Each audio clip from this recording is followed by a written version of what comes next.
Señoras y señores, bienvenidos, muy buenas noches. Gracias por acompañarnos. Esto es al cierre del día de la jornada. Los temas relevantes y trascendentes para el debate y el análisis. Muy buenas noches. Gracias por acompañarnos.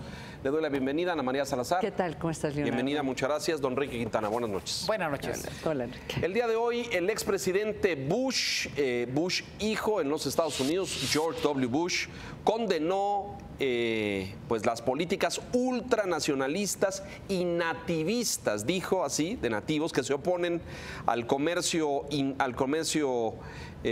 internacional, al libre comercio, a la migración. Dijo con toda claridad que estas políticas son contrarias a los valores de los Estados Unidos. Dijo que percibe en el ambiente político estadounidense sentimientos aislacionistas, dijo George Bush. No mencionó en ningún momento, hay que decirlo, al presidente Trump, pero pues es una clara referencia a las políticas del actual mandatario de los Estados Unidos. Y con esto, Ana María Enrique rompe una tradición de muchos años en que un presidente de los Estados Unidos difícilmente habla de su sucesor o de las políticas de su sucesor o del gobierno que lo sucede o de algún posterior. Y esto es inusual en la política estadounidense, ¿no? Es inusual, pero también en términos reales no es tan relevante. ¿Por qué? Porque la parte de aquella parte del Partido Republicano que apoya a los Bush o que respaldaba a la dinastía Bush, de una forma u otra se ve bastante debilitado. O sea, que esto vaya a cambiar, hoy en día, que vaya a cambiar en una forma radical la forma en que se comporten los republicanos, por ejemplo, en el Senado, o que vayan a ver los que están buscando una reelección el año que entra como un respaldo por parte de la familia Bush y que les sirva a ellos electoralmente, no creo. Lo que sí es interesante es que por lo menos una ala del Partido Republicano ya está expresando en una forma muy concreta las diferentes preocupaciones y lo dañino que se está volviendo esta ala del Partido Republicano que está detrás de Donald Trump. Estamos a 1 año y 15 días, 3 semanas más o menos de las elecciones del 2018 y los republicanos deben empezar a preocuparse. Sí. Entonces, lo último que señaló Ana María me parece que es lo relevante. Yo creo que no es tanto que Bush vaya a influir y vaya a cambiar las cosas, pero sí expresa este sentimiento que entre los republicanos empieza a aparecer. Uno, no confundir el nativismo con el nacionalismo. Sí, exacto. Dice, una cosa es ser nacionalista y otra cosa es ser nativista. Caracterizar la migración como algo positivo. El discurso de Bush señaló que uno de los elementos que le dio vitalidad a Estados Unidos fue la migración. Entonces, el tener sentimientos anti-inmigrantes, no solamente como los que ha expresado el presidente Trump, sino como los que aparecen en los movimientos supremacistas. Correcto. De manera más acentrada, aún más notoria, bueno, también es una expresión. Los republicanos están empezando a pintar su raya claramente de esas expresiones políticas que están apareciendo en Estados Unidos. Yo coincido con esto porque creo que el discurso de Bush refleja una atmósfera y un sentir. El día de hoy un congresista de Florida, que no tengo el nombre, pero vi el reporte en el New York Times, pronunció un discurso entre abucheos, hay que decirlo, porque la gente lo abuchaba y le chiflaba y todo esto, pero un discurso claramente supremacista. Es decir, Trump ha venido como a abrir la puerta a algo que fue políticamente incorrecto por décadas en los Estados Unidos, que era defender la supremacía blanca. Sí. Y hoy pues vemos voces que surgen en distintos puntos del territorio, porque pues si el presidente no castiga, no condena, al contrario, lo permite y en algunos casos lo promueve, pues esto se convierte en que esto que fue políticamente incorrecto hoy es perfectamente válido, ¿no? Y también es una discusión muy interesante de la libertad de expresión. expresión, porque lo que se ha habido, lo que había sucedido a través de las décadas, yo estudié en una universidad muy liberal en Berkeley, yo recordaba que la posibilidad de que alguien diera un discurso de este tipo era imposible. Además, podrían tirar tomates, huevos, y podría ser una situación muy agresiva. Ahora, estos grupos supremacistas, este discurso pro blanco, que no estamos a favor de la migración, somos antimusulmanes, o sea, esta expresión tan pública está exigiendo que se les dé espacios en donde se puedan expresar estas posiciones. Y esto sucede básicamente porque Donald Trump es presidente de los Estados Unidos. O sea, ha abierto la puerta para que estas expresiones sean muy válidas y muy públicas. El personaje al que aludes es Richard Spencer, el líder de All Right, este movimiento supremacista. Hubo dos fenómenos muy interesantes alrededor de su discurso de esta tarde. Primero, el gobernador Rick Scott en Florida, porque el discurso fue o pretendió ser en la Universidad de Florida, declaró estado de emergencia en un condado en previsión de que tuviéramos un segundo Charlottesville. O sea, con violencia y manifestaciones. Es algo, según se comentaba en la prensa norteamericana, inédito, que se declare estado de emergencia en prevención de conflictos raciales. Y segundo, cuando el señor Spencer intentaba dar su discurso, hubo una oleada de estudiantes que lo abuchearon y, como dices, simplemente no lo dejaron hablar. Entonces, son las dos cosas. Está emergiendo esta ultraderecha, estos nacionalistas, fascistas, es medio difícil caracterizarlo, pero al mismo tiempo hay grupos que están empezando a responder de manera muy clara en contra de eso, tanto en la calle como en el caso del señor Scott, del gobernador de Florida, en previsión de que pasara algo violento. Ahora, yo nomás quisiera como ir anticipando una preocupación. Si esto está sucediendo en términos de un discurso en una universidad y se anticipa que tiene que declarar estado de sitio o estado de excepción ante la posible violencia, ¿ustedes se imaginan qué va a pasar en las elecciones del año que entra? Cuando sabemos que va a haber candidatos respaldados por el presidente Trump, respaldados que salgan con un discurso así, con este tipo de discursos. Pues yo creo que van a tener que prepararse para que la gente los rechace, Ana María. Yo no veo los van a rechazar, obviamente, pero que tengan que declarar, si están declarando estado de excepción o de emergencia ante un discurso de un individuo, imagínense lo que va a suceder en la Florida o en Mississippi o en estos lugares donde en Alabama tienen elecciones en Virginia este año, entonces en noviembre. Entonces esto es un poco lo que estoy tratando de decir, es que este tipo de discurso que antes no se hacía públicamente, no se aceptaba públicamente y además electoralmente no te servía. O sea, no salías electo. Ahora sí. Exacto. Ahora sí. Yo creo que lo dices bien en el sentido que no es que esto no existiera, es decir, esos sentimientos estaban ahí y siempre habría como estos grupos ultranacionalistas. Recuerdo perfecto a los del National Rifle Association, ¿no? Estos señores defensores del uso de las armas, y a Charlton Heston, presidente. Pero no ofendían. Pero eran grupos un poco marginales, ¿no? Que pensaban así, pero como que se lo guardaban, se lo callaban, no lo decían públicamente. Pero hoy, usando los micrófonos, subiendo a un podio, tratando de hablar en un recinto tan importante como una universidad, es realmente sorprendente. Lo que yo me pregunto es si en Estados Unidos eventualmente aparecerán fuerzas como las que hay en algunos países europeos, como en Austria, donde hay tendencias ultraderechistas que han cobrado fuerza, o como en el caso de Alemania, donde también hay este tipo de grupos. En Estados Unidos no había fuerzas políticas organizadas que contendieran por posiciones parlamentarias. A lo mejor estaban estos grupos marginales que dices, o no tan marginales. O habían tratado, Enrique, y no los habían no fracasado. Se pudieron convertir en fuerzas políticas. En todo caso, movían hilos, el Ku Klux Klan, evidentemente. Sin duda, pero no estaremos, me pregunto, ante la posibilidad de que emerjan este tipo de grupos. Tal vez sí, porque salgan a la luz y que tomen escenarios. Es interesante lo que está pasando. Por si le faltaran frentes al presidente Trump, que tiene prácticamente uno nuevo cada 3 días, ¿no es cierto? No, cada día. Bueno, cada día, sí. Cada día. Medios internacional, cada 12 horas, Corea, el comercio, la frontera. Por cierto, acabaron los prototipos del muro, ¿no? Sí. Va a venir ahora una etapa de evaluación. Creo que son 5 modelos distintos. No sé si vieron ya las imágenes. Sí. Hay de aluminio, y hay de concreto, y hay de hormigón. Son altísimos, ¿eh? Sí, Miren. De adobe, ¿no? Sí. No, pero están tratando de ver si pueden usar estos muros para poder hacer uso de la energía solar. Bueno, vi unos que tienen celdas, sí, pero no todos. Hay unos que tienen alambres y, en fin.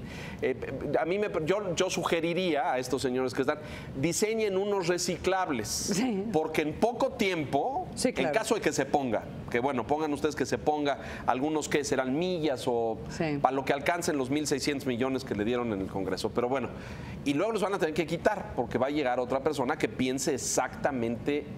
No los van a quitar, pero la pregunta es qué tanto les va a servir para controlar el flujo. Si es mejor uso de recursos. Miden 6 metros. Sí. O sea, no pasa un elefante por ahí, no pasa nada. Pues no, pero buscan. Lo que no he visto, no sé si ustedes ya ven, es que tanto para abajo, porque ya ven que nos hemos profesionalizado en esto de los túneles, ¿no?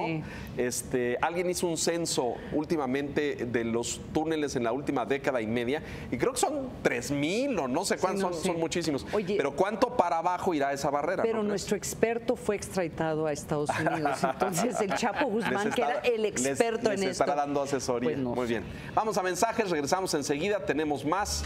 Andrés Manuel hoy reconoció al presidente Enrique Peña Nieto. Vamos a ver por qué.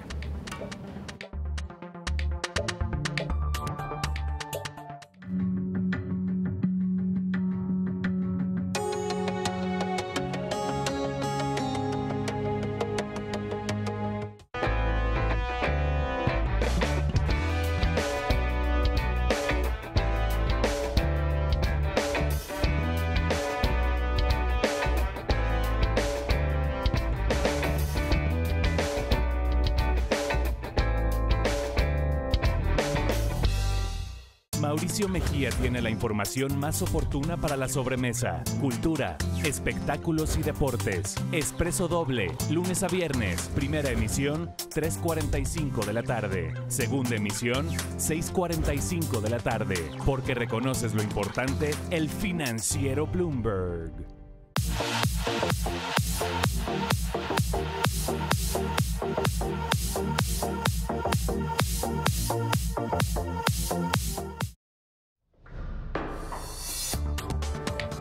Bueno, ya dejamos de hablar de Trump, pero ¿en cuánto tiempo? ¿En una hora? A las 10 de la noche. A las 10 de la noche. Sí, vamos a tener un programa especial en El Mundo Según Trump, donde les vamos a ir describiendo exactamente, en una forma mucho más técnica, cómo los rusos trataron de influenciar las elecciones en Estados Unidos y las lecciones aprendidas, y si algo así pudiera suceder en México. Entonces, a las 10 de la noche. Materia que hoy, por cierto, sigue en investigación en Estados Unidos. Claro. Yo no diría trataron.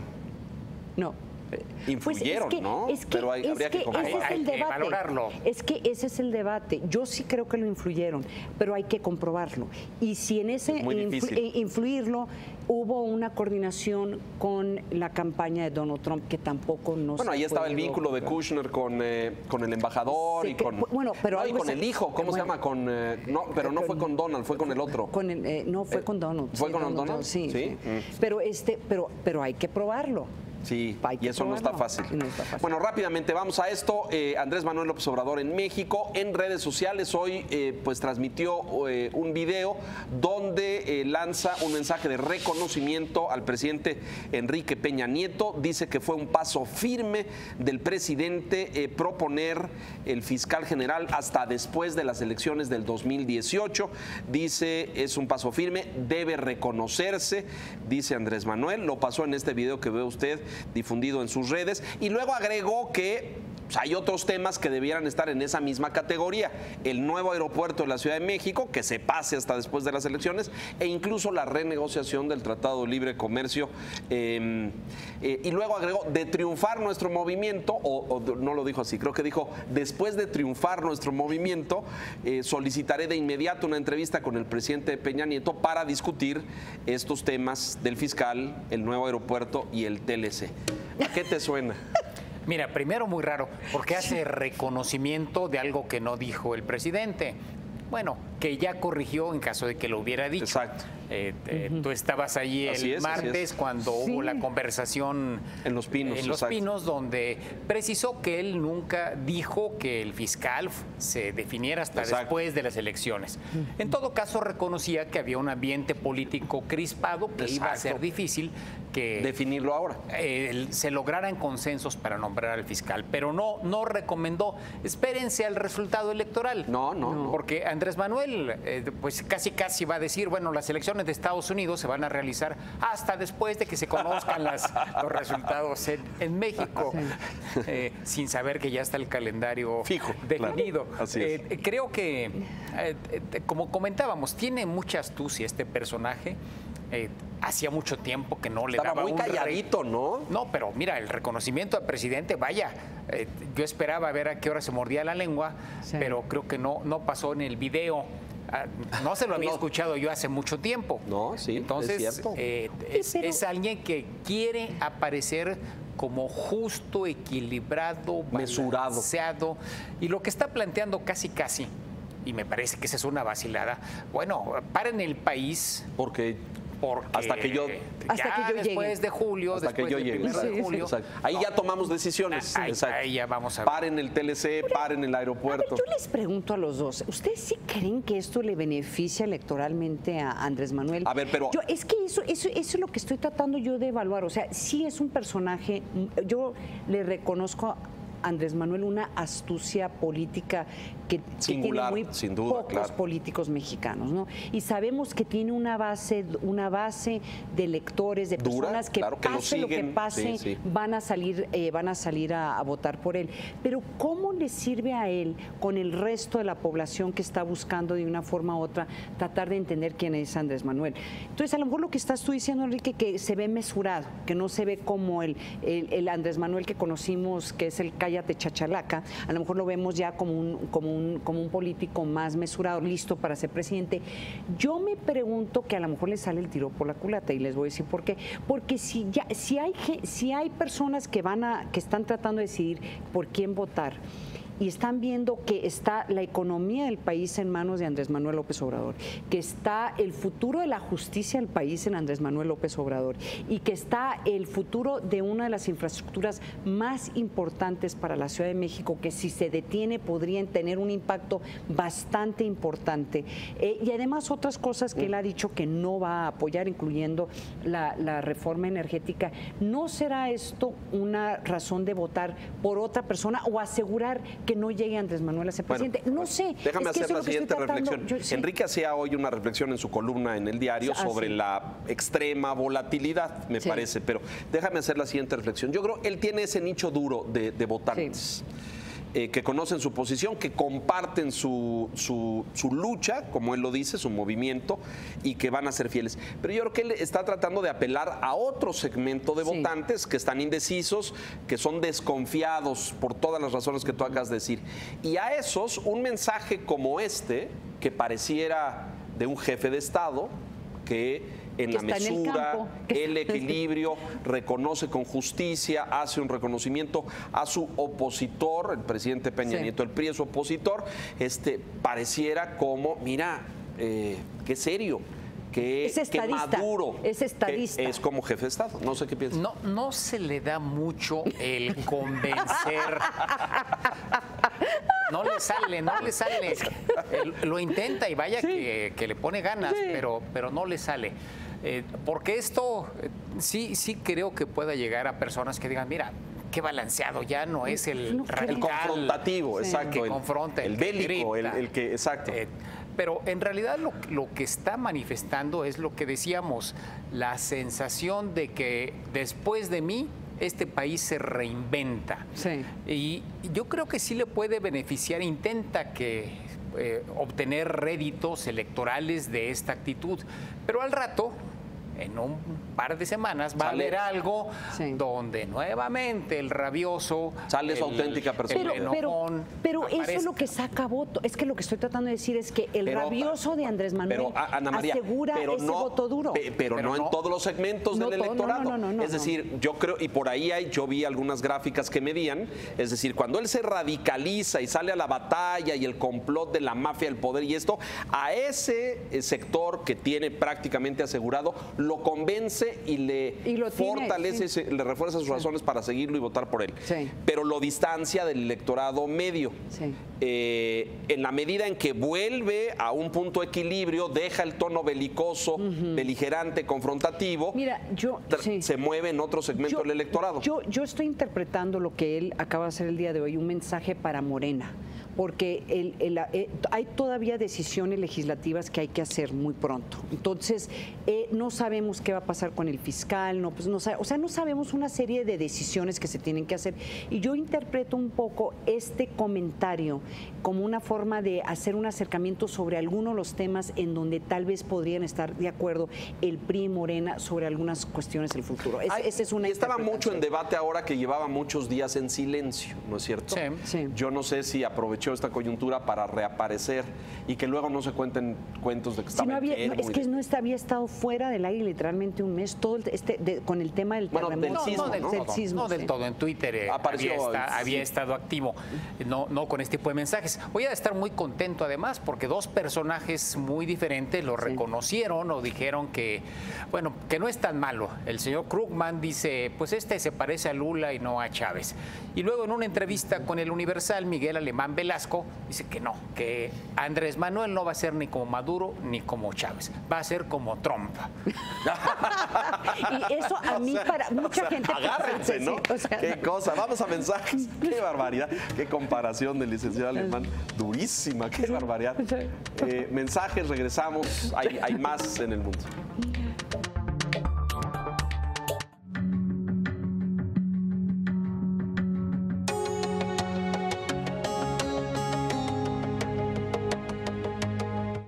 Un programa que nos da los puntos clave y el análisis para entender el comportamiento de los mercados. What Did You Miss? Lunes a viernes, 2:30 del día.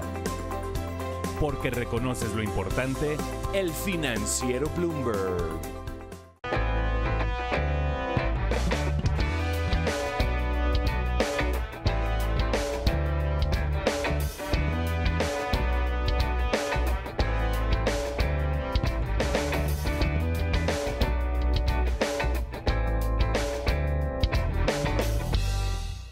¿Quién ganó y quién perdió en la jornada de negocios?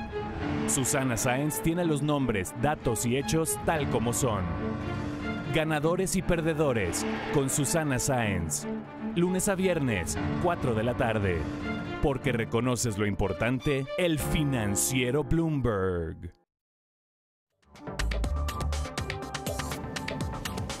Rápidamente el tema de Cataluña, que sigue ocupando titulares en el mundo entero, en Europa, con gran preocupación, hay que decirlo, con gran consternación. Hoy está pues en tela de juicio la probable suspensión del gobierno catalán. Está en la mesa esto que se llama el artículo 155 de la Constitución española, que en esencia pues suspende la autonomía de la región y la intervención del gobierno central. Todo esto por pues la declaración del presidente Puigdemont el pasado 10 de octubre, cuando dijo, y luego dice que no dijo, pero sí dijo, y luego la declaró inválida en la declaración de independencia de Cataluña, pero luego la puso como en stand-by o en suspensión hasta tener un diálogo con el gobierno, y Rajoy lo ha estado presionando en decir, bueno, ¿declaró usted o no declaró usted? Porque pues es como... ¿violó usted la Constitución o no violó la Constitución? Y Puigdemont pues ha dado la vuelta, no responde, dice que está abierto al diálogo. Mañana se vence el plazo.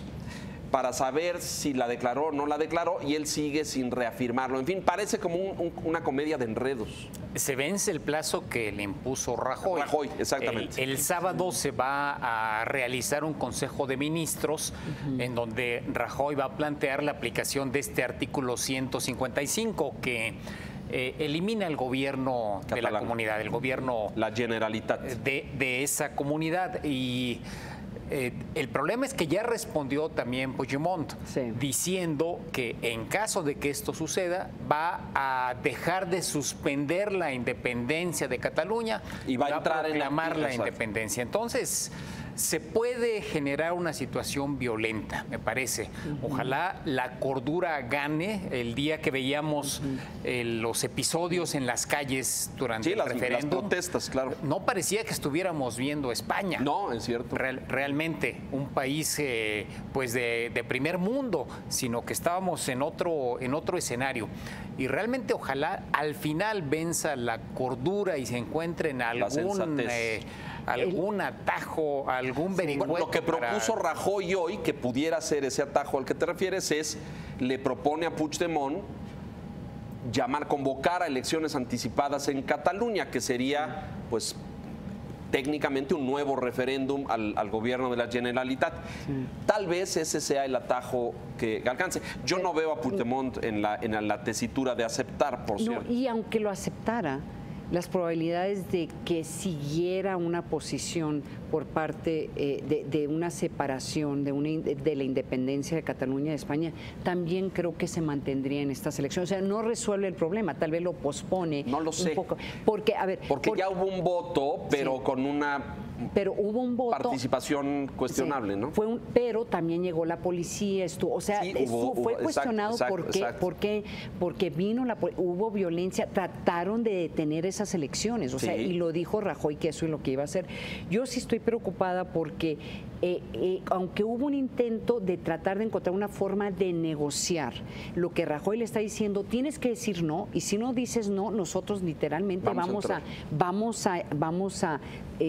vamos a desplazar, vamos a poner policía española, policía de confianza del gobierno nacional, y ustedes simple y llanamente no vamos a escuchar o responder a estas voces, y la forma de callarlos es con el uso de la violencia. Yo creo que lo que están haciendo era tratar de por lo menos mandarle un anzuelo al gobierno español para que trataran de negociar algo. Si negociemos, dame algo que yo pueda decir que estamos en un proceso, que va a haber discusión, que va a haber una comisión, algo en donde ustedes reconozcan que sí hay un grupo importante, un porcentaje importante que quiere la independencia. Hay un dato ahí económico me parece que es del Wall Street Journal, que más de 500 corporativos, bancos, empresas han salido ya de Cataluña para mudarse a otras regiones de España, algo que va a afectar la economía, la próspera economía. Ya lo está afectando los precios de las acciones de las empresas catalanas que tienen base en Cataluña, en Barcelona y en otros lugares se han ido para abajo. El artículo 155 nunca se ha aplicado, está vigente desde la Constitución de 1978, pero España estaría entrando en terreno desconocido. Y sería sin duda, con todo y la situación que se presentó en el País Vasco, me parece que sería la crisis más grave sin duda, claro, que ha enfrentado España en su época democrática. Desde el fin de la dictadura de Franco. Pero el gran perdedor de todo esto yo sí creo que va a ser Rajoy. No veo yo una forma en que Rajoy pueda salir de esto con ganancia política a corto ni a mediano plazo, porque las opciones sí son ya se le ve como un autoritario, y tal vez es la forma en que él tiene que reaccionar ante esto, pero de que le sirva esto a España y que esto sea útil a la democracia española. Todo un debate, ¿eh? Sí. Creo que pierde España. Sí, pierde España. Yo estoy de acuerdo contigo. Pierde España completa, pierde Cataluña, está sucediendo ya con las empresas, los bancos, habrá inflación ahí en esa región ya de forma significativa. En fin, van a pasar muchas cosas. En fin, vamos a estar atentos. Gracias, Ana María.